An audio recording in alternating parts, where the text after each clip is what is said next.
ছুটির দিনে সড়কে ঝরল একের পর এক প্রাণ। রংপুর, বগুড়া ও সুনামগঞ্জে দুর্ঘটনায় মারা গেছেন ৯ জন, আহত হয়েছেন বেশ কয়েকজন। পরিবার নিয়ে বাড়ি যাচ্ছিলেন মোতালেব, কিন্তু বেপরোয়া গতির ট্রাক কেড়ে নিল সব।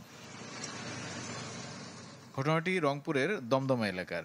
একটি পিকআপ ইউটার্ন নেওয়ার সময় দ্রুতগতির ট্রাক সজোরে ধাক্কা দেয়। এতে মোতালেবের প্রাণ বাঁচলেও নিহত হন তার স্ত্রী ও ১ বছরের শিশু সন্তান। খবর পেয়ে পুলিশ গিয়ে আহতদের উদ্ধার করে রংপুর মেডিকেলে পাঠায়, কিন্তু পালিয়ে যায় ঘাতক ট্রাক চালক ও হেলপার। ট্রাকটা ওই পাক থেকে আসতেছে আর কোচিং ঘুরাইতেছে।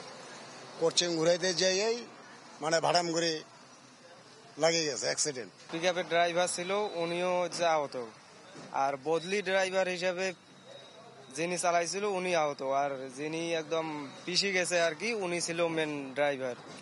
বগুড়ায় পূজার আনন্দ ম্লান করে দিয়েছে বালু ভর্তি truck. Japan Bangladesh joint venture company JBS holdings limited.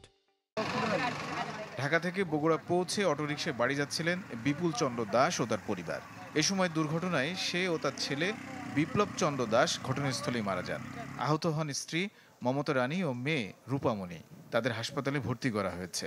এখানেও ঘটনার পর পালিয়ে যায় ট্রাক চালক ও হেলপার।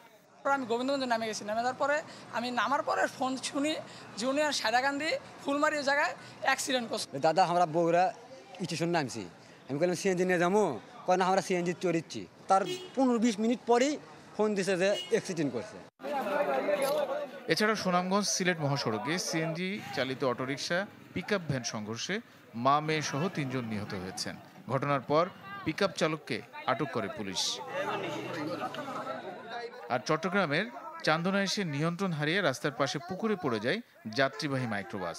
স্থানীয়দের সহায়তায় মাইক্রোবাস থেকে নিরাপদে সব যাত্রীকে বের করে আনে ফায়ার সার্ভিস ও পুলিশ। সামান্য আঘাত ছাড়া সবাই সুস্থ আছেন।